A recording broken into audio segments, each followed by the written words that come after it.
Hello, everyone. Welcome back. Happy New Year. This is the Real Estate View.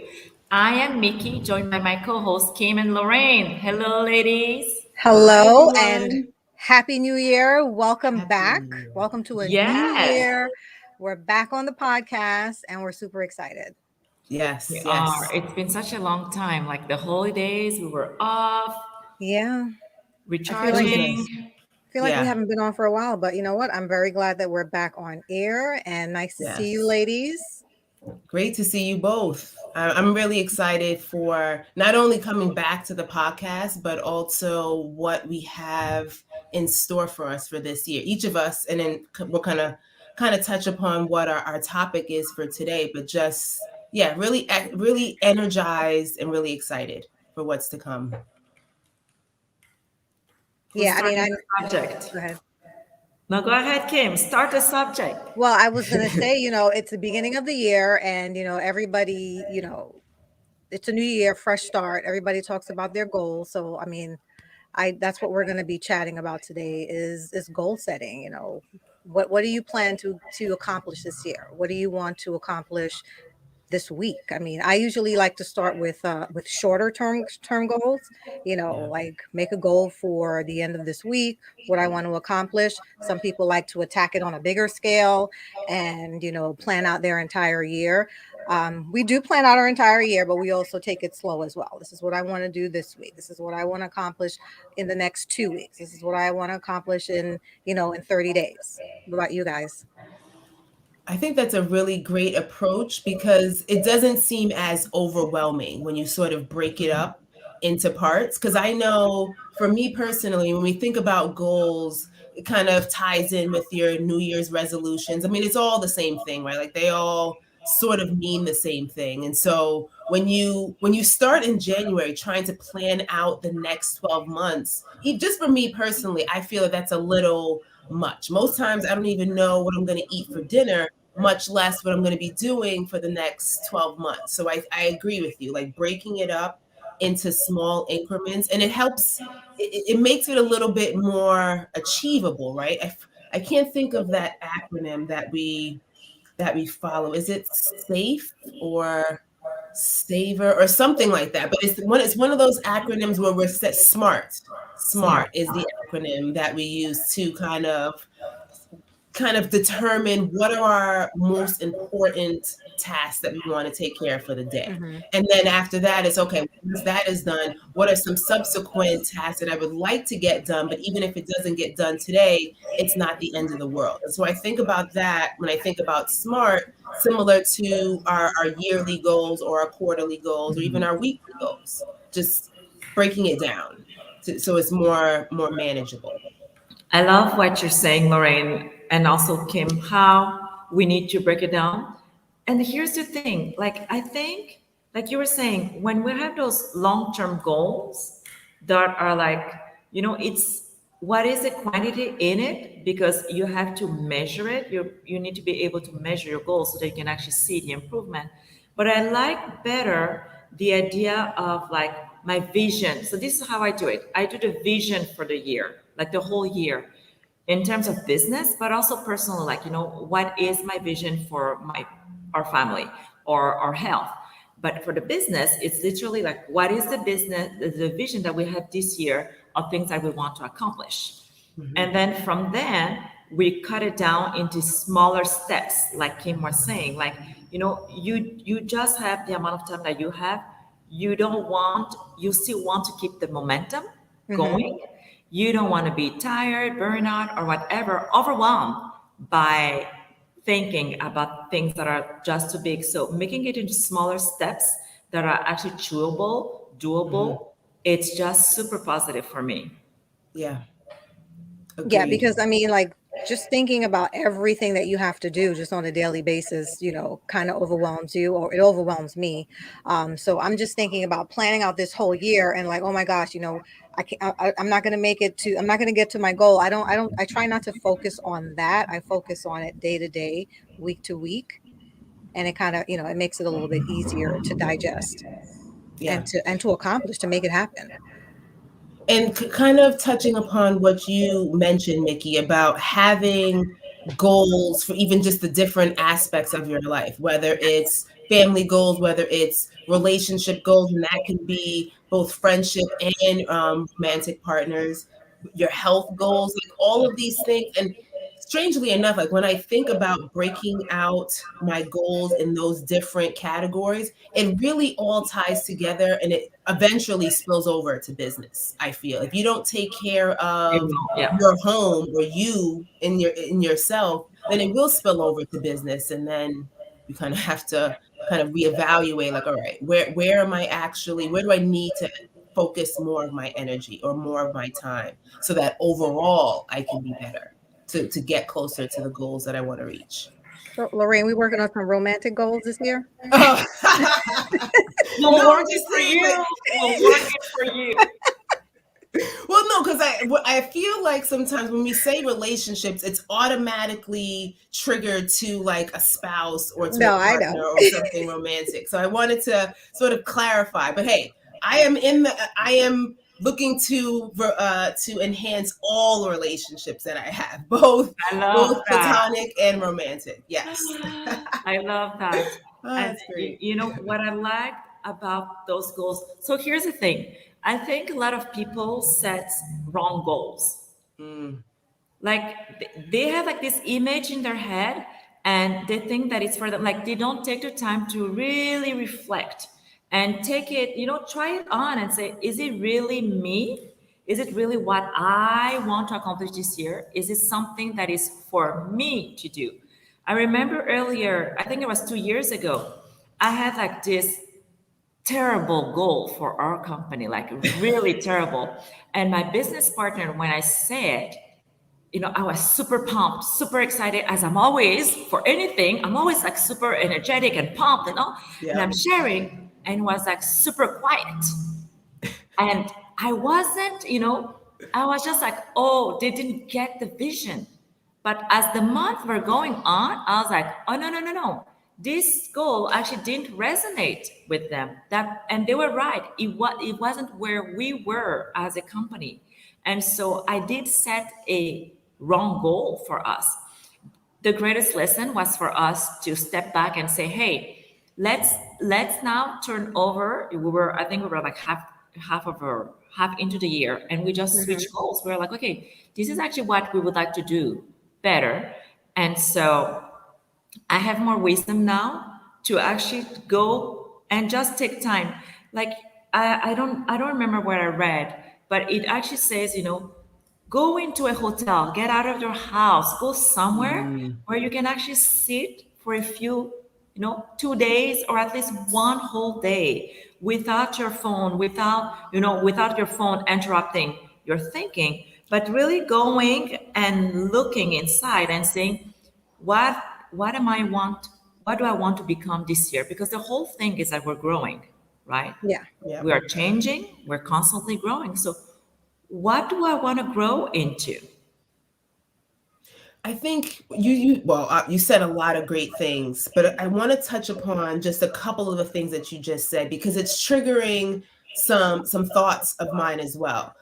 I feel as though like what you're describing is sort of the difference between putting together a vision board and then also setting goals for yourself and for the business. Because I think, at least for me, the two accomplish separate things. A vision board is there to help you visualize. Because I'll just even say for me personally, sometimes it can get difficult, especially when you're in business, especially when you're an entrepreneur, to see that light at the end of the tunnel, right? You're so immersed in your day-to-day activities and what you need to do to keep the business growing or grow the business that you don't necessarily see the big picture of what you're working towards. And so I feel like a vision board is great to be able to help you visualize that and but also not take you off track of what your goals are to get you there. And hopefully this is making sense. But in terms of what you just described at least 2 years ago when you were putting your goals together, I think you had a vision board in your mind of okay where you see the company going and where you see the business and trying to translate that to your company or to the members of your group. It translated as a goal when it was really a vision. Again, I'm not sure if that makes sense, Yes, but I do think that you sort of need both in order to you do. really get close to what you're trying to achieve.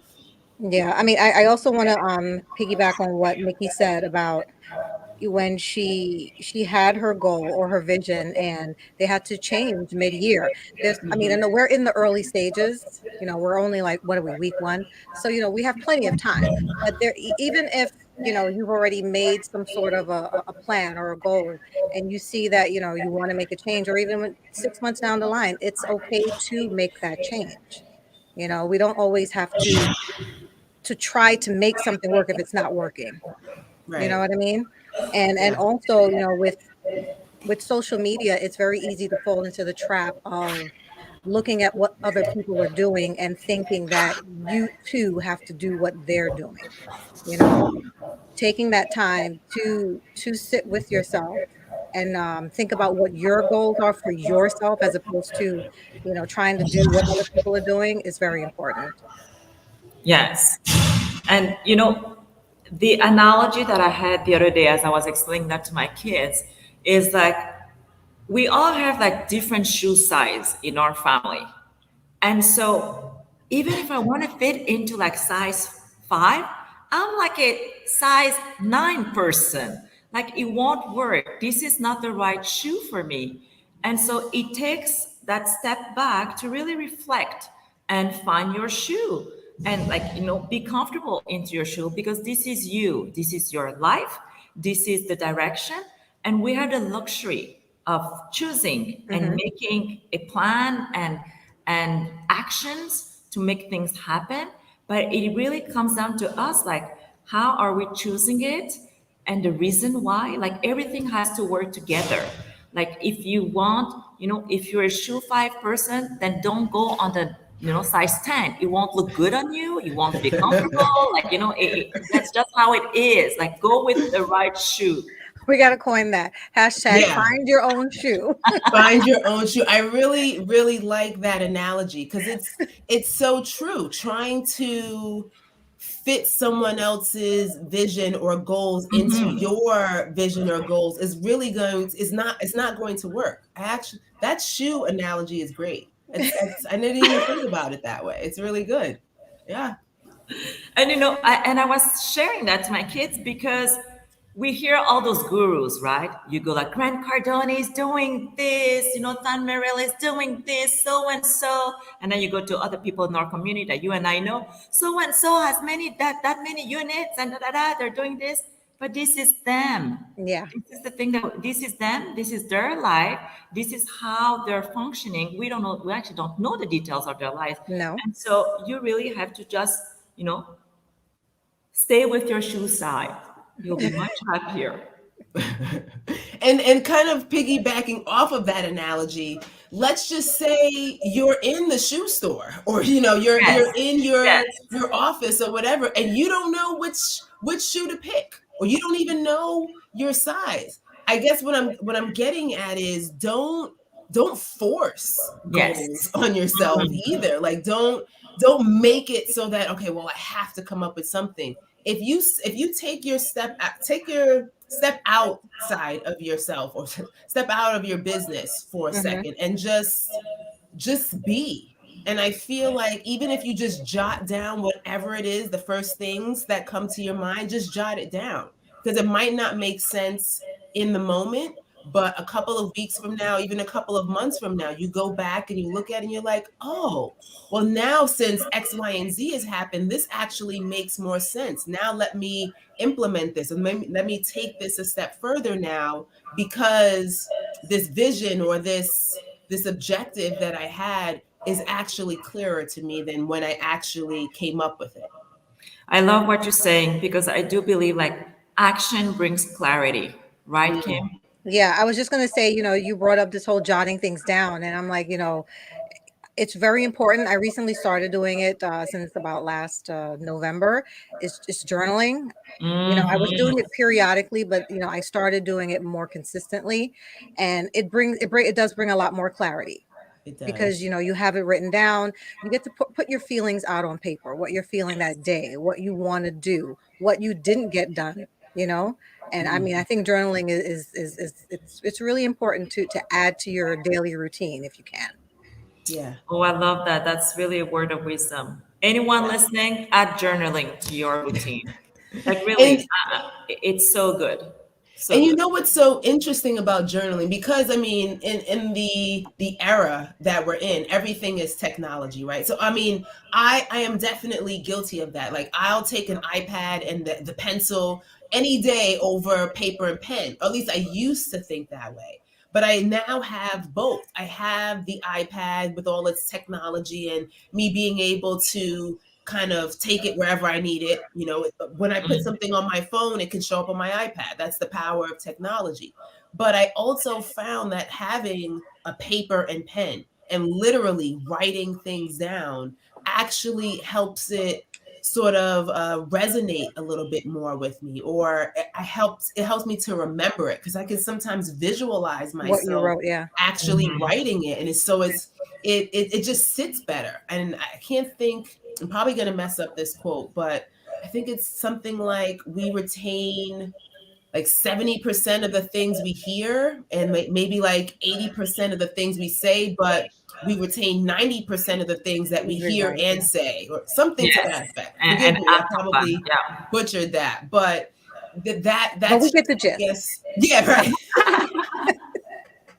But it's just further proof that physically writing something down, instead of the bad habit that I have of keeping a lot of things in my mind, it really helps to enforce whatever it is that you're thinking or trying to do. It's It actually very, does. very Yes. interesting. I wanted to touch base on goals, and Mm, the thing with the right shoe is also as you're growing, we'll all develop more complexity of thinking, right?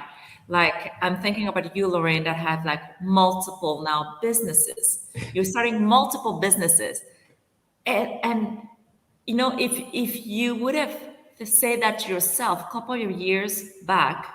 no. See, you know, say, no, there's no way I can do multiple businesses. Like, there's no way. It's like, it sounds too much, too busy, and all of that. Well, the truth is that we start somewhere with smaller goals, and as we're growing, that's when we get to the fancier shoes, right? It's like you start with a simple model, and then you go on to the trying on different shoes, and it's just wonderful the way our brain works. But it takes time to grow that way and to develop this kind of complexity of thinking. Yeah. Well, I mean, I'm not the only one here who's starting multiple businesses. Let me just, put that out there. But you're absolutely right.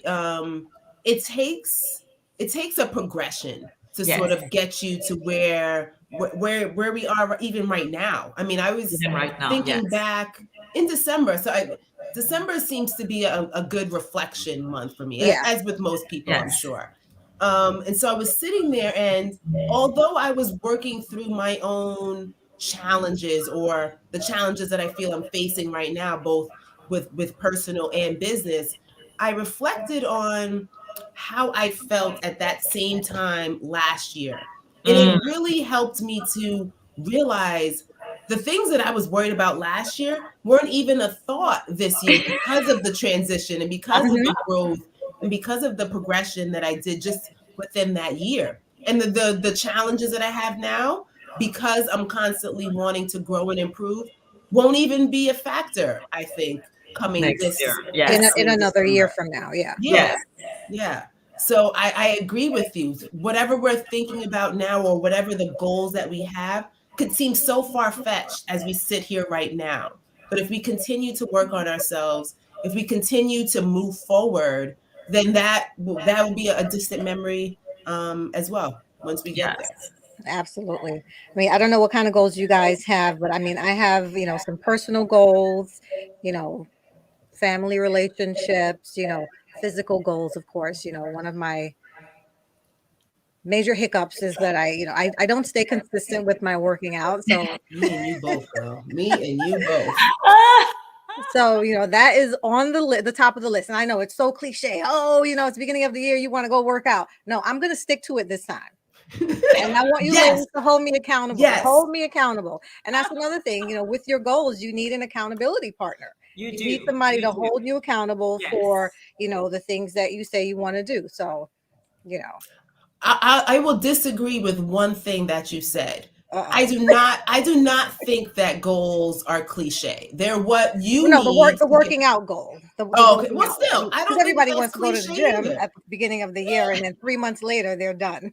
But your personal health goals are different than somebody Yeah, else's yeah, personal health yes, goals. So because I have that same goal of wanting to be consistent with my fitness. I've been a little bit more consistent with my nutrition, thanks to our up and coming health and wellness coach that we oh have yes, here, Mickey. thank you. Um, but yeah, but it all ties together. And what I've also recognized is we have to give ourselves some grace sometimes. So yeah, we are talking about goals, we are talking about wanting to achieve certain things, but it's also having the understanding that we are people, we are yeah, human, and we can only do but so much. And yes, I think the more we push ourselves to be better, the better we will be. But I think we also need to take into account that if everything doesn't fall in line the way we want, that doesn't mean that we still didn't accomplish something. hmm And that's just even for me personally, because I know I can be tough on myself I think we sometimes, all as are. with most of us. Yeah, Yeah. And so I do think it's important to sort of reflect on how much we are doing, even if we feel we aren't doing as much as we want. yeah. What's the saying? We are our toughest critics. Yeah. Yeah. Mhm. I mean, that is Yeah. 100% true. So just I keep that in love, mind as well, we, yeah, yeah. I do work with a coach, and what he taught me recently, and I knew that already, but it's now one of my goals. It's actually to celebrate my wins, Hmm. and literally celebrate my win. He'll be like, okay, so you have done all of this. Saturday, what are you going to do? Are you getting a massage? Are you getting your manicure? Are you doing your pedicure? Are you eating at a restaurant? What are you exactly doing? to celebrate and to treat yourself. Here's this thing is that we, for every single little effort that we're doing, if we celebrate, we are actually going to enjoy it more.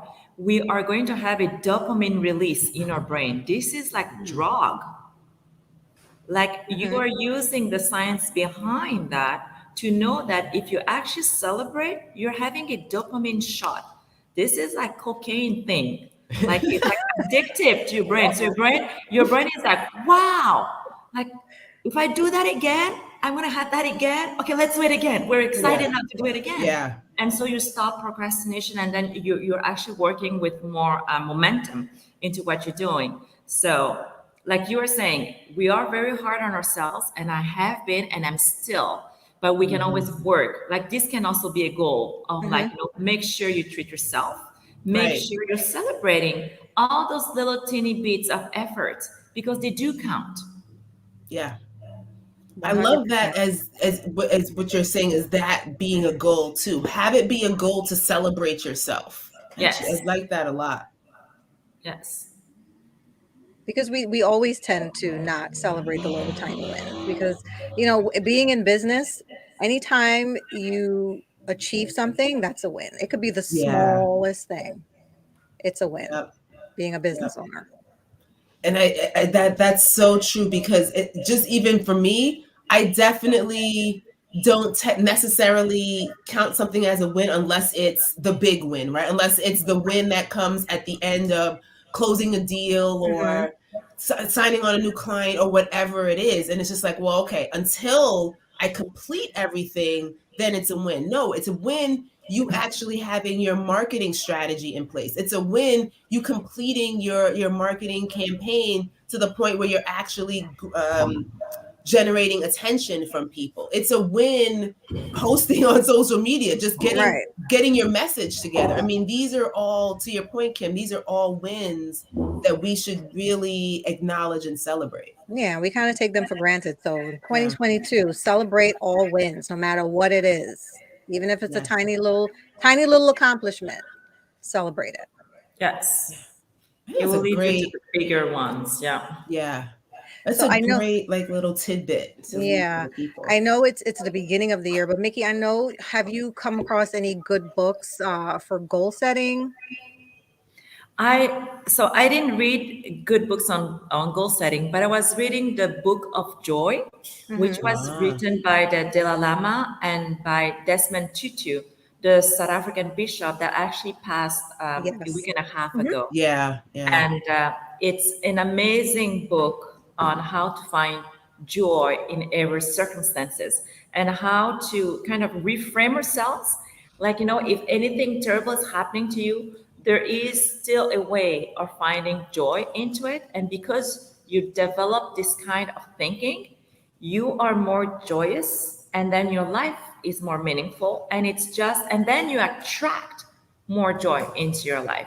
It Hmm. was just such a powerful book for me, and especially because I'm celebrating more now, right? Nice. And not feeling the guilt of being like, okay, I'm taking this whole day off. uh, Maybe I should just go and post something quickly, Yeah.